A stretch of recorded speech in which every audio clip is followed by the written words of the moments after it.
region analysts who are very much responsible for giving us a lot of input into the local, territorial, competitive dynamics of both traditional TV distribution, which we're huge believers in, I don't know, or online video distribution, which is probably one of the more exciting areas for TV in general over the last few years. So I've been a media and entertainment analyst for around 20 years, just over 20 years. I've managed teams sizing and forecasting and analysing everything from video games to digital media to social networking to a wide range of areas. I've always had one eye on visual entertainment in the television industry because, I mean, television is it's the greatest mass audience entertainment media format the world has ever known. It's bigger, it's more interesting, it's very dynamic. We see TV as having changed very, very little in maybe half a century following the Second World War. There's very little change. The business models, the formats, the types of show, very, very slow to change. I think in the last 5 years we've seen that rate of evolution accelerating quite sharply. I would suggest that we've probably got at least another 10 years, if not a little bit more, for many of the changes brought about by the IP-based video distribution of video to fully play out across the world. So it's a really interesting time to be in the TV industry, a very interesting time to be a television analyst. So I thought I'd put together some of the ways in which we see the industry. So I thought it would be interesting for us to look at some of our ideas on how audience viewing habits are changing. They are changing in very fundamental ways, particularly amongst younger audience demographics. We are very, very interested in the new business models that over-the-top video distribution enable. One of the key ones which we're very interested in is subscription-based video on demand. The best example is obviously Netflix. This is the model we spend a lot of time looking at. It's a significant revenue generator in terms of OTT video models, certainly a lot more effective than transactional charging models. And it's the business model that we think is going to have the most impact on the traditional television industry. So we're going to have a close look at that. The key event, obviously, well, we think was Netflix's announcement that it was going to expand to 130 countries globally at the beginning of this year, effectively globalizing the model, addressing a lot of territories in the Asia-Pac region, and we think there's a lot of interesting analysis to be had in that area. I thought we'd finish off by having a think about how some traditional television companies, some fundamentally pay TV operators, some of the things we've seen them doing in response, not just to online competition, not just offensive moves, but actually, we actually see it as a relatively significant opportunity for pay TV operators, and we're seeing them increasingly assert themselves in online distribution. We would argue that traditional television players, predominantly broadcasters and pay TV operators, were very, very slow to realize the potential of online distribution, and actually in many markets left quite significant opportunities for new entrants to enter the marketplace. To give you an idea of how we see the history of online video. So I mentioned we saw a lot of new entrants into the marketplace, technology companies predominantly, bringing a lot of new ideas into how we watch TV, how we charge for video. The really important ones that we spend a lot of time looking at is ad-supported short-form online video, AVOD, ad-supported VOD. YouTube is a very good example. A very, very important new format, takes up a lot of audience time, monetizes relatively horribly compared to established broadcast business models. Ideally suited for the handset, very, very, very popular, very significant with younger audience segments. We're also interested in subscription-based video on demand, as I mentioned previously. Really brought about the rise of what we call binge viewing, an audience consumption habit which is now being addressed by many different players in the industry. And then we see formats that I don't think anyone really predicted a few years ago.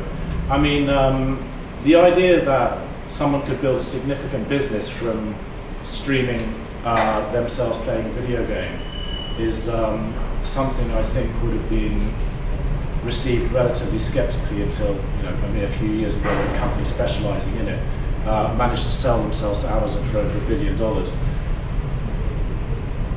When we see things like Twitch and game streaming, when we see things like social networking platforms experimenting with streaming models, with live streaming, then we think the pace of change is still set to continue.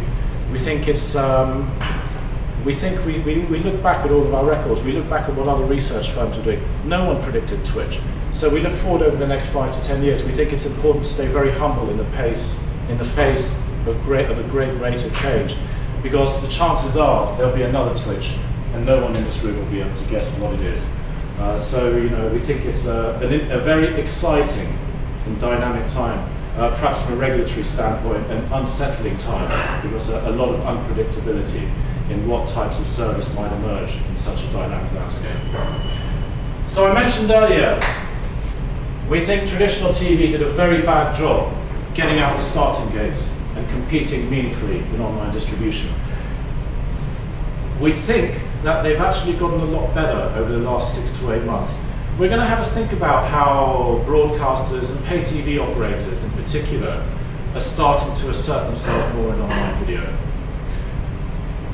When we think about some of the issues which we're looking at in the present for OTT, well, we see a number of things. First of all, if you guys follow the space, maybe every day, every 2 days, there's a press release, a new OTT service is launching, a new SVOD service in particular is launching. It seems very trendy, especially for broadcasters, to launch a direct-to-consumer online video platform.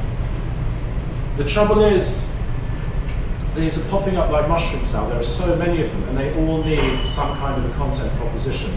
The competition for content licensing, particularly for distribution online, has intensified really quite rapidly over the last year or so. There are more people competing for the same content. The cost of all content is rising. At the top end, at the premium end, the cost of the best content is rising fastest. If we go right to one extreme, live sports say, then some of the costs, some of the price increases we're seeing for those distribution deals is unprecedented in the history of television in general. So we see things like we see 70% price increases for say German football, English Premier League rights on an exclusive basis. Contract periods kept very short, because the sports rights owners know that they don't want to be locked into a price because it's going to be rising so much over the next 3 to 5 years that they want to keep the renewal process very, very rapid. A pretty smart move. We're seeing some things that, quite frankly, we don't understand.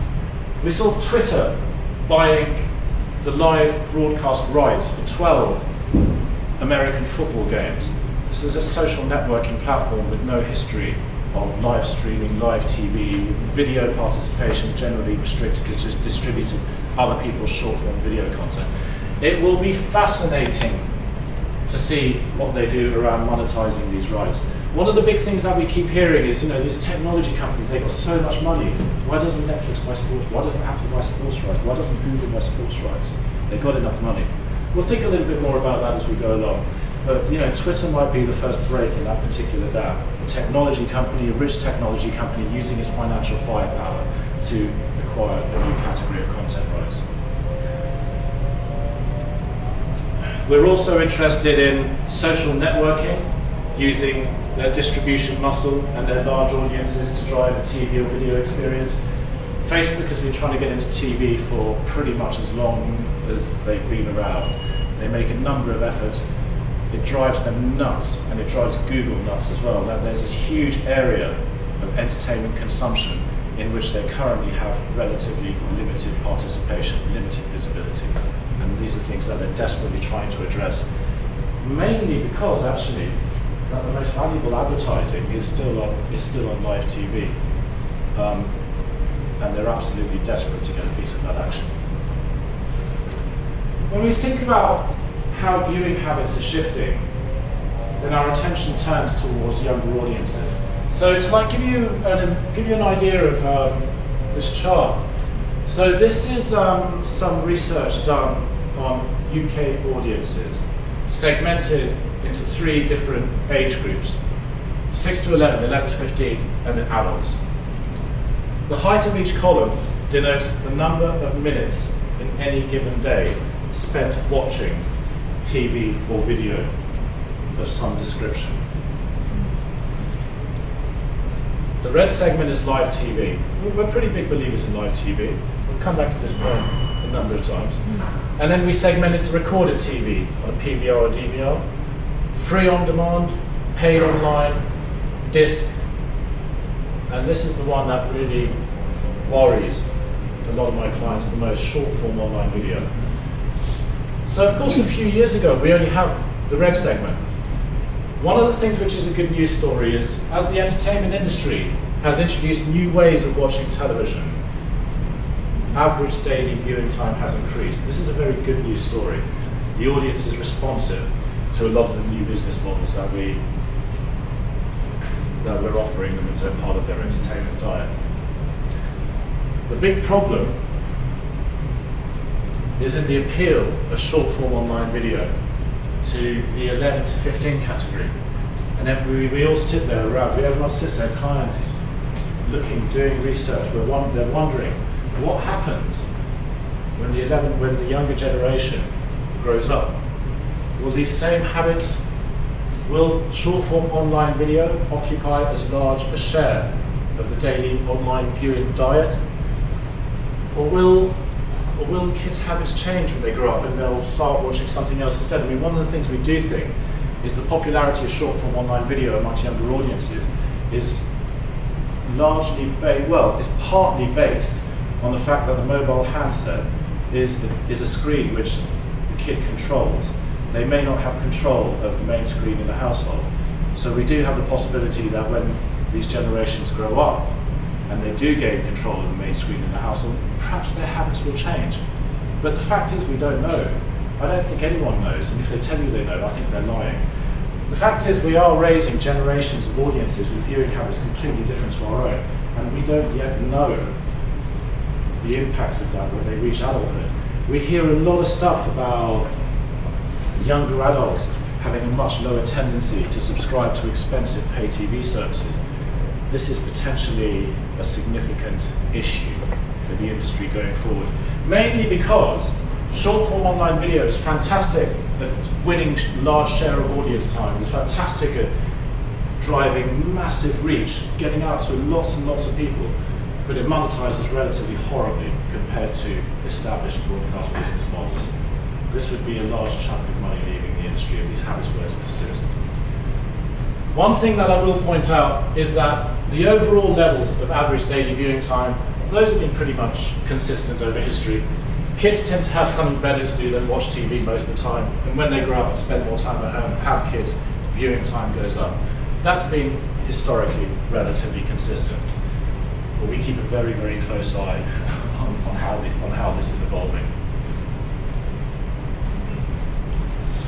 So I mentioned that we're really interested in subscription-based video on demand. So one of the first things analysts usually do is, we try to work out how much revenue it's generating. And then we think about how much that revenue is relative to some of the other big business models in the marketplace. So at the beginning of this year, we always talk to our clients a lot about, they're like, where are the growth opportunities, where should we be investing, where are the interesting markets. I think at the beginning of this year, a lot of our focus was on what we perceive as one of the biggest opportunities, which is the growth of pay television in Asia Pacific markets. It's very difficult to generalize across such a diverse region. There are particular markets where pay TV growth is severely challenged. Certainly off the top of my head, the Singapore market over the last 6 months is certainly an area of concern, with pay television subscriptions flatlining to declining, and causing a lot of anxiety amongst the local players there. However, we see a number of largely underpenetrated markets. Our growth assumptions do not assume that in many of these markets where pay TV penetration is relatively low, we do not assume that all of that greenfield opportunity will be won by pay TV operators. In the past, before we had all of these other options, OTT options, whatever, then the basic assumption was pay TV penetration would just go up. But actually, we find that people are increasingly turning to other providers for their entertainment needs, or perhaps more accurately in many cases, that they are willing to engage in what we started referring to as DIY bundling, where they'll choose their own free or paid television package, and then they will supplement it with 1, 2, 3, 4 online TV or video options, be they paid or free. This begs a number of questions to us, because if people are DIY bundling themselves, then we think there's an opportunity for perhaps operators, pay TV service providers, to help customers in this particular endeavour, make the process easier, simpler, perhaps integrated into an operator-controlled environment, unify a lot of the functionality across multiple services, not dissimilar to pay TV. We think that there's a lot of potential for evolution in this particular area, the integration of third-party video services with established television services. But currently, it's a relatively primitive area. When we look at the ability of the subscription-based VOD model to generate revenue, we notice that it's basically, in the APAC region anyway, less than, it's a single-digit percentage of what we expect Asia-Pacific pay TV operators to make from subscription revenue. A lot of the narrative that we hear was that Netflix is going to lead the pay TV industry, or that online video is the end of pay TV. We look at the similar analysis all over the world, including the US market, where SVOD is probably at its strongest, and it's a massive oversimplification to follow that narrative. We think it's actually a lot more complex and nuanced. When we do research on subscribers to online video services, we actually find that in most markets, upwards of 50%, we go into some of the more enthusiastic online video markets, the more mature markets, we find maybe 60%, 70% in the US of people who subscribe to an online video service also have a pay TV service. For many people, it is not an either-or proposition. They have a TV service and they see an online video service which offers a number of features, perhaps a content proposition that they're not getting from their pay TV provider, and they'll add it to their existing service. It's not an either-or proposition. We see OTT, SVOD in particular, and a number of other online video models as supplementary to the core TV experience. We're big believers in the power of TV. We look at Malaysia as well. Sorry, this has come out a bit pale. But anyway, we looked at Malaysia. You get a copy of the slides, so it'll be easy to see maybe when you're looking at it on your screen. So I was a bit hesitant about sharing this slide, because after a few days out here actually and speaking to people, I think we need to correct it. So to explain it to you, this is our forecast for OTT video in Asia. We split it into ad-supported, transactional, which we'll look at it a little bit more, and subscription-based. So what I think is wrong with this chart, okay, so for a start to tell you, our original view is that Malaysian OTT video will be a approaching a $60 million opportunity, $55 million opportunity in 2019. We think it's going to be less, actually. I think we've massively underestimated the impact of the pirate, the illegal sector, in a number of Asia-Pacific markets. This is a pretty strong competitor to legal options. As a result, the transactional segment, which is basically iTunes, by download to own, retail download, the rental model, is much smaller than we originally thought. The great hope of Hollywood that one day online rental, online retail sales would come close to compensating for the decline in DVD revenues. This will never come to pass. It's a total fantasy. What we do think we are pretty confident about is that SVOD, with the availability of services in the Malaysian territory, and AVOD, which is dominated by short-form online video, ad-supported short-form online video, with a tiny bit of long-form online video in the mix, will be a relatively strong growth story within the region. But I think on transactional we got it completely wrong. We do try to get a fix on the quality and the availability of illegal alternatives to the legal alternatives in any given country. There are some set-top boxes available which are frankly mind-blowing in their functionality and in the content proposition they offer. It's extremely difficult to compete with that. What we also find is that there seems to be relatively widespread availability of many of these alternatives. And we do accept that in any given market there will always be a small percentage of the audience who will always pirate. There's nothing you can do to stop them. They're not part of the addressable market, so we might as well take them out. What we are concerned about, if we're standing behind the legitimate providers of visual entertainment, is that piracy solutions, alternatives, are not so easy to obtain, not so easy to use, that the average person on the street will end up acquiring and using them. And we think in a number of Asian markets, actually the availability and the ease of use, and frankly, the quality of some of the products is basically excellent. I think the pirates have done a pretty good job. So we need to factor that very much into our thinking. But the basic fact is, the only business models we believe have a future is SVOD and AVOD. Transactional is finished. There's simply too much piracy. The value proposition doesn't come close to working. No one is going to pay to download a single movie when the illegal alternatives are so easily available and easily accessible. But I thought we'd also look, everyone knows about Netflix when we talk about SVOD. It's a big story. We're huge fans of Netflix. They do so many things so well.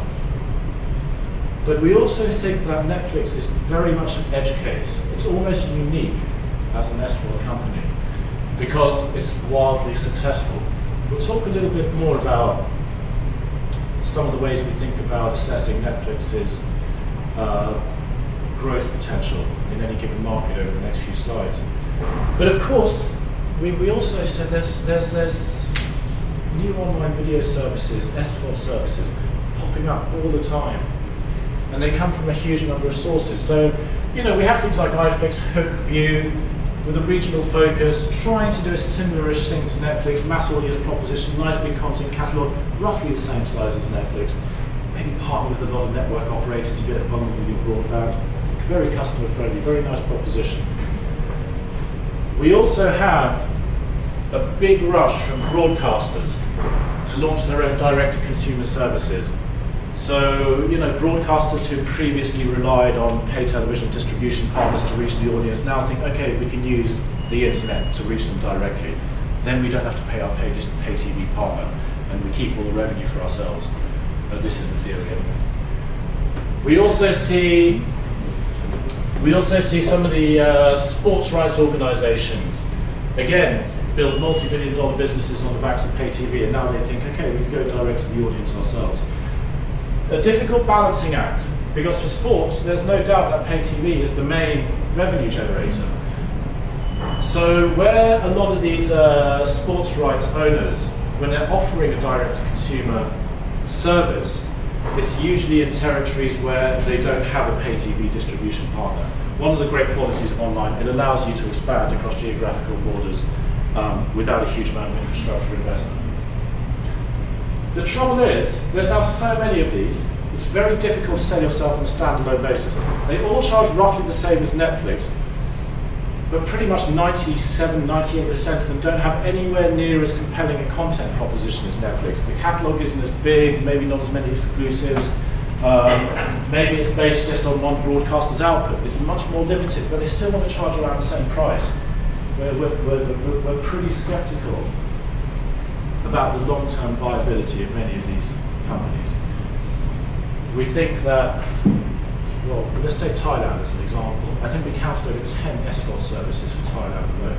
There is no way the Thai's entertainment spending is anywhere near the levels needed to sustain that many services. We expect to see consolidation, a shakeout, God forbid maybe many of them going out of business, but when the investment money runs out, then I think we'll see a pretty fundamental reckoning. I mentioned we spend a huge amount of time, well, I joked about a few months ago that we might as well rename ourselves from the TV team to the Netflix team. This is all everyone wants to talk about these days. So we spend a lot of time thinking about the factors which drive Netflix penetration in a given market. Whenever Netflix launches in any market, all the local pay TV operators, all the local broadcasters, the ripples, the impact of their entrance go through the entire television ecosystem. But when we think about Netflix rolling out in Asia Pacific, we are pretty skeptical about their ability to achieve similar levels of success as they have in Western markets. This is due to a number of reasons, but on here I try to list some of the factors that we think about when we're forecasting. Well, we do standalone Netflix subscriber forecasts. So when we're thinking about the levels of penetration that Netflix can achieve over the next 5 years, these are some of the issues we think about. Of course, in Asian markets, the appeal of Hollywood content, such that it is not as strong as in many other markets. Local content plays a relatively significant role. We also see Korean content as being quite popular in many Asian markets. Netflix does have agreements with some Korean broadcasters and producers. I think in the Southeast Asia region, we see View as having secured perhaps some of the best Korean content rights. About 7 or 8 hours after a show is shown on Korean TV, you can watch it on View in a number of Southeast Asian markets. We look at overall entertainment spending levels. We look at the relative cost of a Netflix subscription and what proportion of that is of the pay TV ARPU in any given market. So we take two extremes. In the US, people are used to spending $70 to $100 a month on TV alone. $8 a month for Netflix on top of that is a tiny incremental spend. It's trivial. Value proposition looks fantastic. We go to the other extreme and say take Korea, where for $20 a month, pretty much everyone has a fantastic IPTV service, very fully featured, all the channels, pretty much everything. It's a pretty well done implementation. In Korea, $8 a month, an incremental spend on top of $20 a month, suddenly the value proposition of that incremental spend is a lot more significant than somewhere where you're spending a lot more money. And hence we would moderate our view regarding the types of subscriber growth that Netflix can achieve in the Korean market. That's leaving aside the questionable appeal of English-speaking content in Korea for the Korean audience. We also look at things like whether Netflix is being bundled by broadband operators. We think that there's a lot of potential for bundling to evolve. We think bundling currently is very primitive: phone, broadband, TV, mobile. We think that there's a huge amount of potential for operators to start bundling fixed and mobile data and OTT entertainment options, particularly to address younger audiences who, many of us have a suspicion as to whether pay TV operators are truly addressing the requirements they have. Even within a relatively contiguous region like Western Europe, we see wildly varying levels of success for Netflix. In the UK, we're most like the American audience. Not surprisingly, we expect about 50% penetration of the broadband user base in 2019 for Netflix subscriptions. Going to the other extreme, the yellow column, Spain, where it's been a lot more challenged. So in Southern Europe, there is a much, much bigger problem with piracy. There is a very, very high level of cultural, social acceptability of pirating content. It's not an embarrassing thing to say to your friends or at a dinner party, I rip off my TV provider, I copied this movie. Maybe in the UK or America you say at a dinner party also. Anyway, we see much lower levels of penetration in Spain. Of course, in Spain as well, the appeal of English language content is necessarily lower. In Germany, a very, very value-conscious audience. When you rent a new house or you buy a flat in Germany, you get your water, your electricity, and you get your TV in your utility bill with your property. So people think about it, they think about entertainment as a utility. And the idea of spending more on it to most Germans is insane. So it's, again, a challenging market. So I come back to the point that it's very, very difficult to make overarching generalizations across an entire region about what's going to happen. Even within relatively small, even within neighboring countries, say, or countries very close together, we see very, very different conditions, very, very different audience habits, very, very different commercial dynamics. So you have to be quite careful when thinking about the relative success of many of these services. So we also notice, and again Netflix is a leader in this. This is our record of all of the deals with network operators that Netflix has made over the years. Predominantly tier 2 or tier 3 operators looking to differentiate from the market leader. We think that it's quite interesting that kind of, the great champion of the direct-to-consumer model is actually a very enthusiastic partner to many cable companies and to many network operators as well. We have a number of opinions on the way that the service is packaged, the way that it's presented on the set-top box, which we think is relatively problematic. We also hear some interesting things about the deals which Netflix does with network operators. I mean, predominantly they're pretty clever. They've said to all of these guys, or most of them anyway, that for every new subscriber who signs up to Netflix through the Netflix application on your set-top box, we give you a one-off bounty payment only. No ongoing interest if they subscribe for 2, 3, 4, 5 years or whatever, but one payment, not a particularly big payment. Of course, a lot of these operators, they look at forecasts, they look at Netflix's growth, they look at the results, they see this great growth story.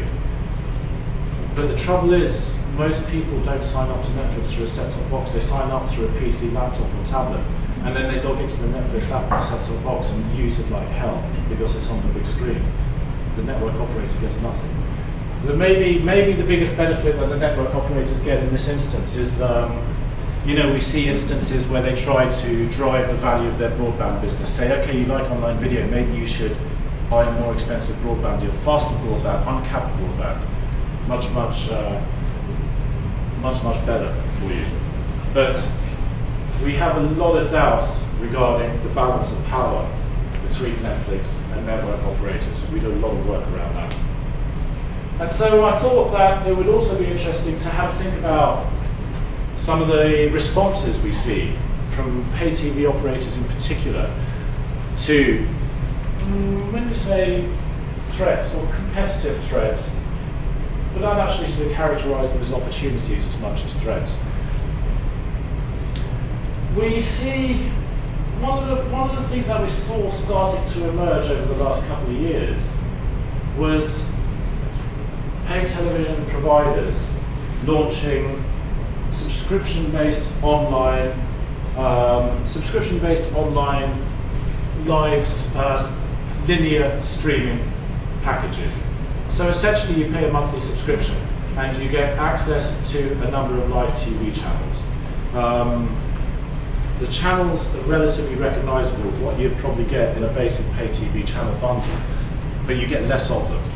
So the story behind the evolution of these services, which has sort of been starting to be called skinny bundles in much of the media, is in a number of mature markets where pay TV penetration is relatively high, then one thing we notice is that subscriber growth starts to flatline, and then after a few years it's staying there. Maybe in some places it's even going like that. But there is this percentage of the population who didn't pay for TV, and it was very, very difficult to convince to trade up or to change their current TV provider, who almost invariably a free-to-air proposition of some description.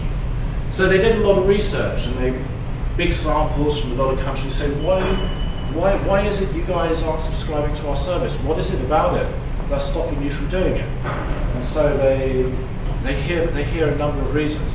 They hear, you guys are too expensive. We don't like the commitment period. 12 months is too long. You know, maybe we're students when we're going to be moving house. We don't like truck roll. We don't want someone coming to our house and putting up a satellite dish, a little IP hub or whatever.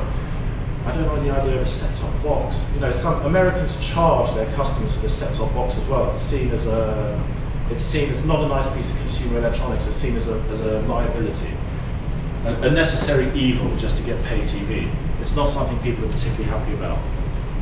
So, pretty much all of the skinny bundling strategies that we've seen up till now are specifically designed to address all of those concerns. So, because this is a defensive strategy, and because it's only meant to address the segment of the population which doesn't pay for any TV, naturally limiting your addressable market, the numbers for a lot of these aren't particularly great, and we have some doubts as to the longer-term viability of them. However, we do see a place for a skinny bundling strategy, because a lot of pay TV operators in their traditional pay TV operations, the cost of access is relatively high. The cheapest package you can get in any given market is relatively significant. It's not a cheap proposition, it's a big commitment. So what a lot of them thought is, okay, so we can address the segment of the population that doesn't pay for TV at all, but perhaps we can also address a segment of the population that wants to kind of take our stuff, but we prefer to do it at a cheaper price. You know, can we segment our market more accurately? Previously, market segmentation for pay TV barely existed. We said, here's a basic channel bundle, you'll have to have it. Then maybe we give you the right to subscribe to some additional stuff on that, but you all have the channel bundle. Price is fixed, cost of access is relatively high. Now we are seeing more efforts at segmenting their market more finely, skinny bundling being the low-cost segment of that particular strategy. The other thing I'd say about the skinny bundling strategy is all of these services are designed to be very distinct from the traditional pay TV service. The thing is, if anyone who subscribes to the traditional pay TV service sees one of these skinny bundles and thinks, okay, I can cut my monthly bill in half if I go with one of these. This is an economic disaster. This will really, really pull the bottom out of the entire pay TV industry if they do that. So all of these services are quite distinct. You get one login, one stream at a time. No multi-screen, no DVR, no set-top box, none of the value-added services that you might associate with some of the more expensive pay TV propositions. From what we can tell, the strategy is working to an extent. The numbers are amazing. But to take one example with Now TV in the UK, so Now TV is the low-cost brand for Sky TV, UK DTH market leader. You know, Sky are very proud. They constantly say over 80% of customers, of Now TV customers, have never spent a penny with Sky before. This is new spending. This is a new audience segment which they've managed to attract. And while Sky's pay TV business is basically flatlining in terms of subscriber growth, overall subscriber growth across the Sky group is still growing, and it's all driven by Now TV. So I also thought it'd be interesting to have a think about how online distribution has enabled Sky, once again, although we could apply this to a number of pay TV operators, to compete in more content release windows than it traditionally did through its legacy distribution system. So For anyone that's not familiar about the release windowing system, to explain, this is the business model by which Hollywood gets to charge you once for a movie in cinema, once for a movie on DVD, once for a movie on pay-per-view, once for a movie in the first pay window, when it comes to a pay TV movie channel. Once if you watch it in the second pay window. We're going to come back to this in a minute. And once again, free to air. This is like 6, 7 trips to the till for the same product. Very, very clever business model. So, if we go back a few years, Sky used to be just in these 2 release windows, traditional Sky TV. Using online distribution, they start competing for content rights in the Netflix window. They also start competing with iTunes and other transactional VOD providers in the new release movie download window as well. It's probably the easiest way to characterize it. So the thing with the second pay window is that this didn't exist a few years ago, but Hollywood invented, carved out a new window to license content to Netflix, to Amazon, to SVOD services, without messing with the economics of the other windows, which are very lucrative and very well established. So, for a few years, the SVOD companies, they pretty much had a free run for content rights in this window. Warner Brothers, Sony Pictures, all delighted. There's another trip to the till. We found a new window, we found a new customer. But then we see pay TV operators thinking, okay, so the audience likes binge watching. The audience likes to watch multiple episodes of the same show in a single session, on demand, completely different from the existing linear model. Wait a week, go. And they're doing it all on Netflix. But then the pay TV operators realize, look, we have the same content relationships. We can bid for these rights as well. So they're called stacking rights, where you get multiple series of the same show, offering it all on demand to enable your customers to binge watch as much as they want. They got a day off and they can watch Game of Thrones for 10 hours in a row, whatever. And Sky Box Sets as a brand was invented.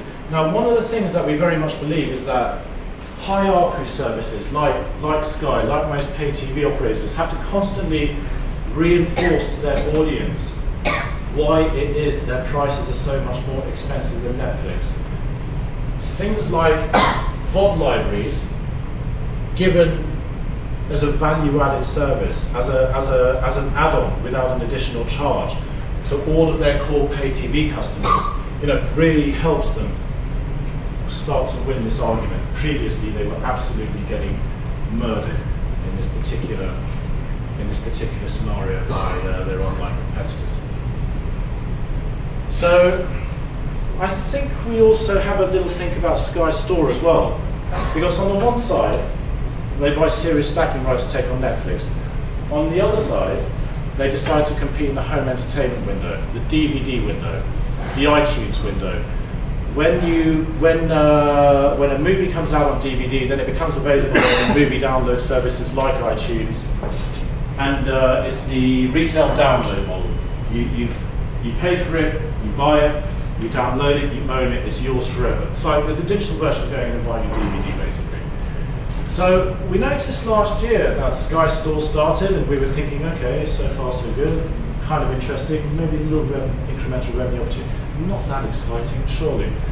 And then we noticed a few other things that they started doing. And we've noticed, so there are a few others that have also started doing this, BT and Comcast in the UK and US respectively, 2 other major operators who are jumping into this model with both feet, and we know that there are a lot more going to be coming on stream going forward. But while a movie is playing in the movie theatres, and Hollywood's publicity machine is in overdrive, and probably the best example this last year was Star Wars. So while Star Wars is in the movie theatres, on Sky TV channels, we see that Sky start running ad campaigns very, very aggressively. They say to their audience, okay guys, you hate Star Wars is out, it's amazing. You want to watch Star Wars? Press the red button. 1 minute past midnight on the day the DVD is released, we download it to your set-top box. You watch it on your nice big screen. You pay for it through your pay TV bill. Very nice and easy, very customer friendly. This is, of course, months before Star Wars becomes available through the set-top box. There's a big pre-order, but they're using Hollywood's publicity machine to drive sales in a much later window. Very, very clever, we thought. And so we think, okay, they thought about this. There's something there. And then when we speak to Hollywood studios towards the end of last year, they pretty much all confirmed to us that Sky, in the second half of 2015, became the #1 distributor of new release movie downloads in the UK.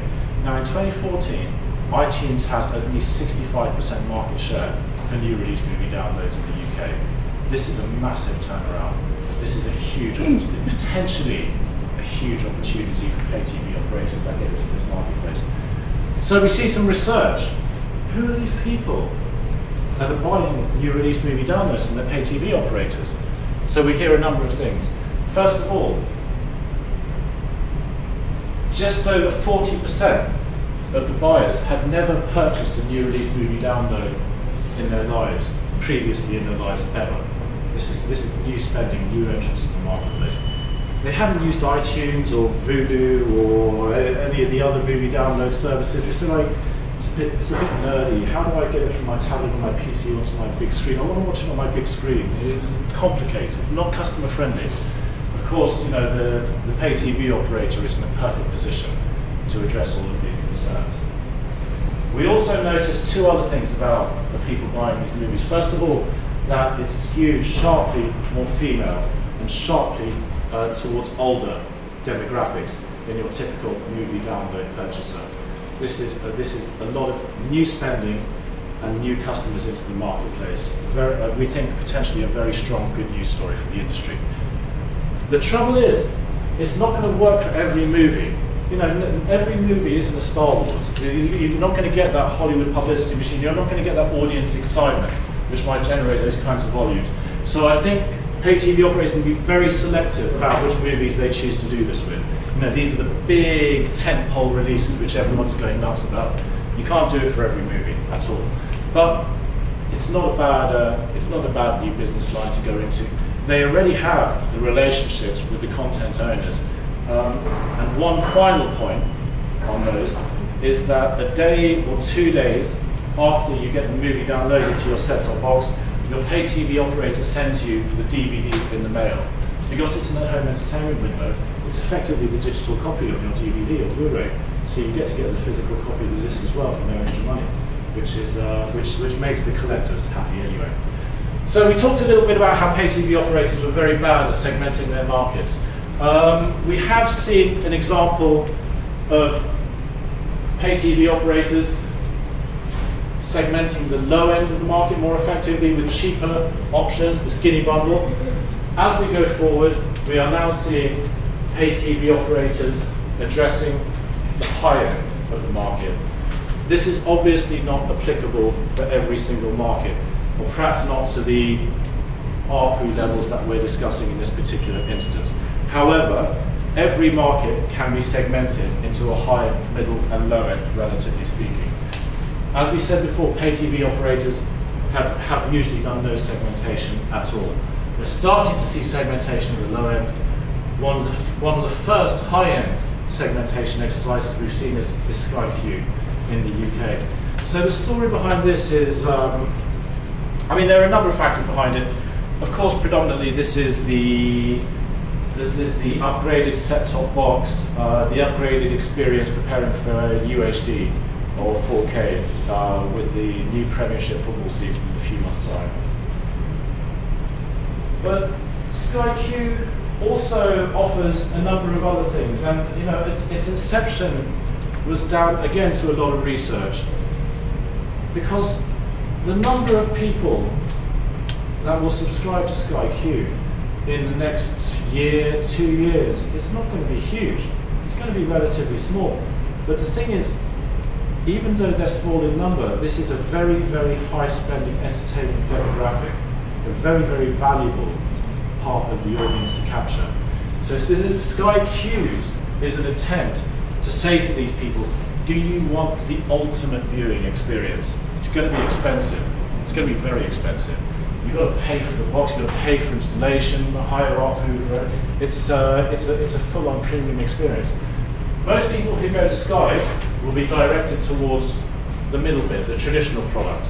And you know, it's only if you want the 5-star option, then you get very, very high-end set-top box, 2 terabyte disc, 12 tuners. You can watch 4 channels and record another 4 channels, and then you have picture-in-picture with streamed devices. It's pretty nuts. But again, applicable, we think, to a small segment of the audience, but a very, very, very valuable one, and one that, and you know, if pay TV operators are going to survive through offers with relatively high ARPU products, they have to be able to capture that very high spending entertainment demographic somehow. So I've got a little bit over time, for which I apologise, but thank you very much for your patience. If any of you guys have any questions, I'll be happy to take them now. And by all means, drop me an email if you want clarification or just want to chat about TV, which we do all the time anyway. Thank you very much.